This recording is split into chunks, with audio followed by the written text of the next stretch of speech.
unicorns. Today I want to talk about setting boundaries, particularly if you're in a leadership role. I often hear a lot of leaders say to me, Amy, my team expects me to be on call 24/7. They're texting me in the middle of the night asking where rolls of toilet paper are. Is this normal? No, it is not. But here's the question I always give back to them. Did you bother to set any boundaries? Because if you didn't bother to set any boundaries, well then, how's your team supposed to know you have any, right? Okay, so be serious. Let's talk about how to set boundaries. Easier said than done, right?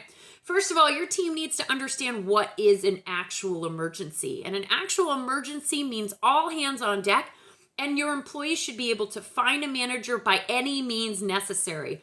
If they have to call your parents, if they have to call a spouse, if they have to call your best friend to get a hold of you, they're allowed to do that because the big 7 are true emergencies. What's the big 7? Here they are. It is a fire, flood, a collapse of the building, theft of any kind, doesn't matter how small, physical harm to any human being. The police were called, or death. So if any of those 7 things happen, it doesn't matter how the team gets a hold of a manager. They're allowed to find a manager any hour of the day at any time because those are emergencies. So first of all, does your team even know what an emergency is? Or maybe running out of paper towels to them is an emergency. Second thing, you are the Google, basically the internet of the hospital. When people need to find something or need something done, they go to the person who's going to be able to solve their problem. So much like the internet, you are the internet search. All of a sudden you've run out ink in a certain printer. They contact you. Where's the ink? You are basically Google for the hospital. That's what you are as a manager. But here's the thing, you have to set those boundaries, right? Because ink's not usually an emergency and we need to empower them to solve problems on their own. So give them the resources and tools to solve those problems. Create a binder, a physical one as well as one that lives on the hard drive of a computer and then cloud it, right?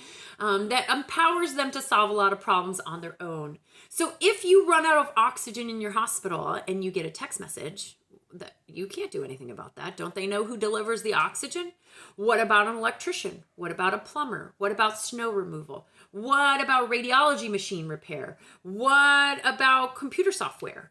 All of those things should be in the binder. Also, you can also have in that binder is where is, right? For every time someone texts you, where's the toilet paper? Where's the ink? Where are the pens? Put that in the binder so that people can easily discover where things are in the hospital so that you are not bothered as much, okay? You see where I'm going with this?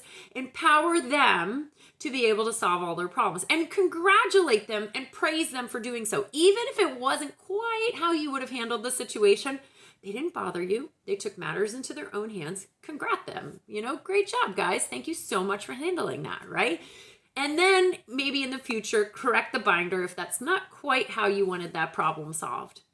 And here's the other thing. How do you want to be contacted and what are your hours, right? So you need to express to them by setting those boundaries exactly how you want to be contacted because there's a lot of methods to contact a manager nowadays. Text, email, social media, phone call. What works for you? I'm going to tell you mine, okay?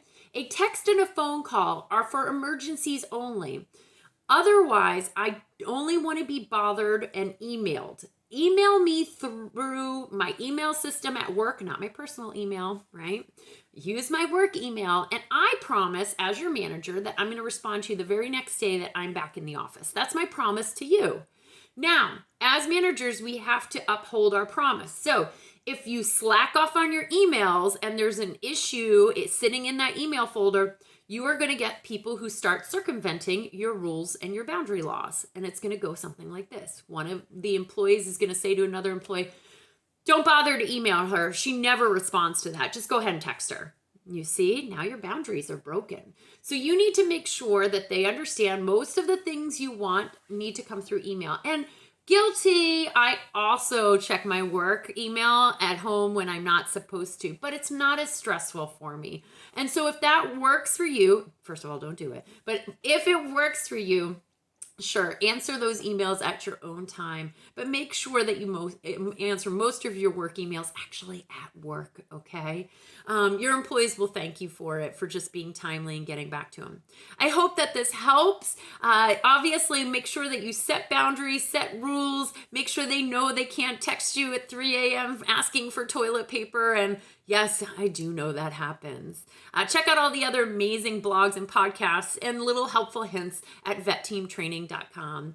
Keep on being a unicorn.